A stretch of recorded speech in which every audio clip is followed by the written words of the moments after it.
Wala na, late na ako.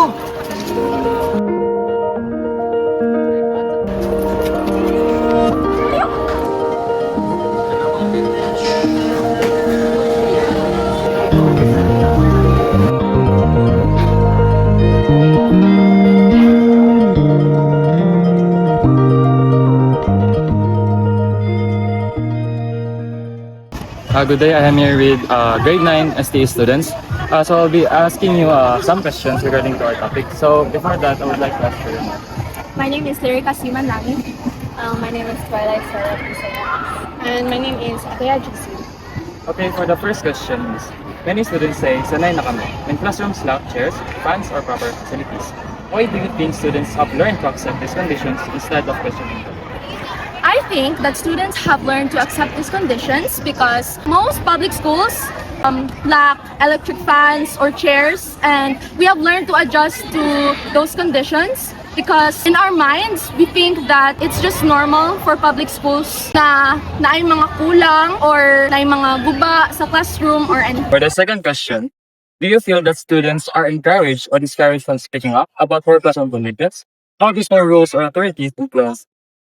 Okay, so for me, I can only say that we should be encouraged because it doesn't mean that we're in public schools. Now, we learn to kanang accept na lang na ane ang ato ang conditions. Likely, for me, most of the students are discouraged, but not all of them. For the last question, poor school conditions are more common in public schools than in private schools. What does this say about inequality in education and how institutions take students to risk?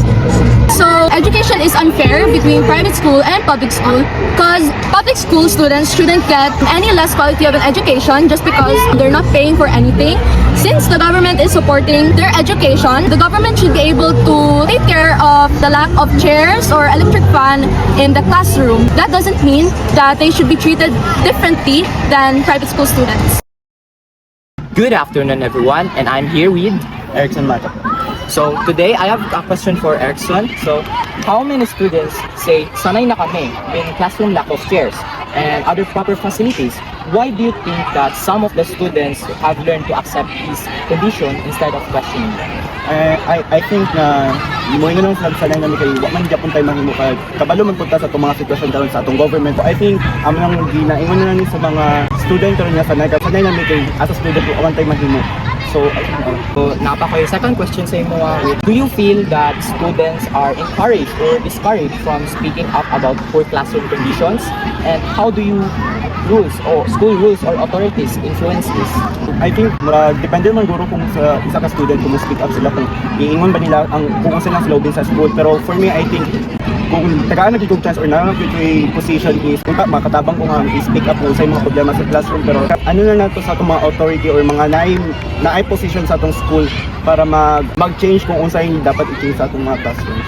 Ako yung last question sa imo na poor school conditions are common in public schools, which nakatadali karon, than in private schools.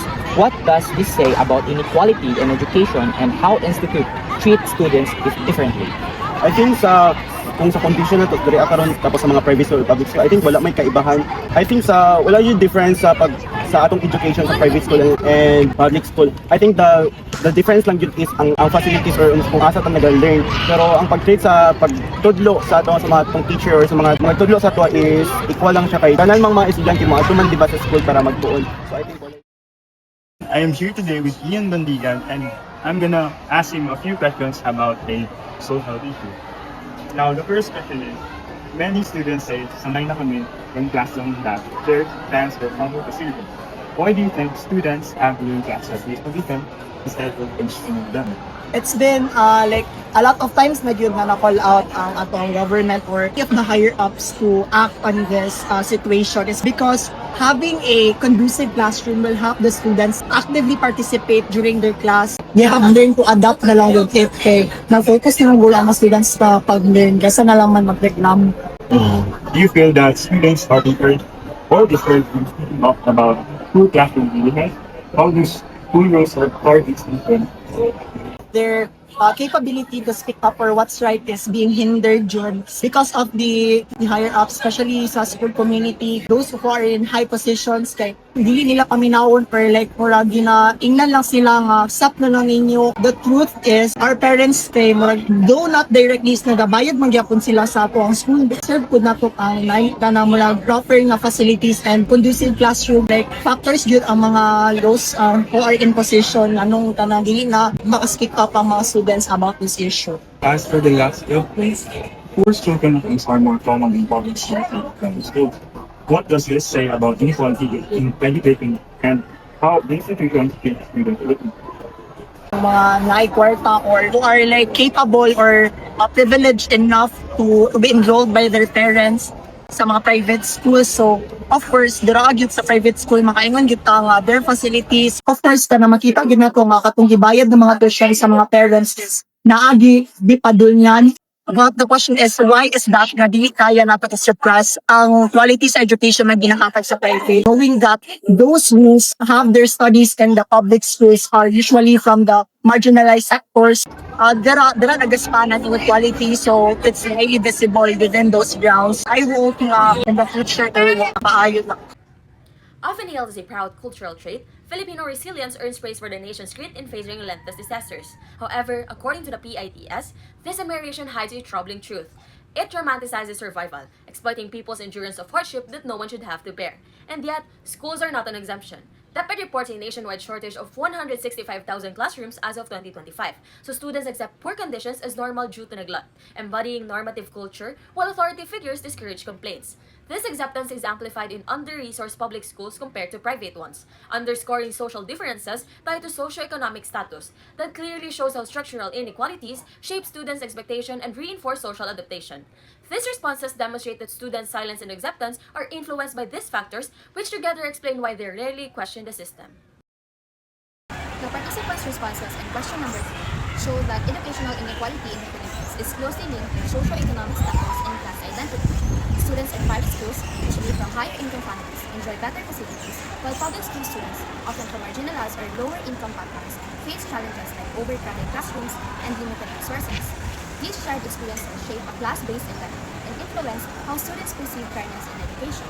At the same time, some participants maintain that teachers treat students equally, suggesting that inequality is more structural than personal. From a UCSB perspective, this demonstrates how institutions and government governance shape access to resources, highlighting that educational inequality is rooted in systemic issues rather than individual student abilities.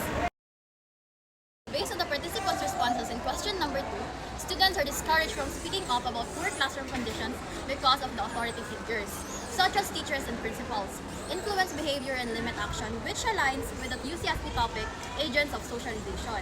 School leaders often tell students to just accept it or that the education is free, even though parents contribute through taxes. This shows how social norms are taught through authority, encouraging students to conform rather than question and limiting their ability to advocate for change.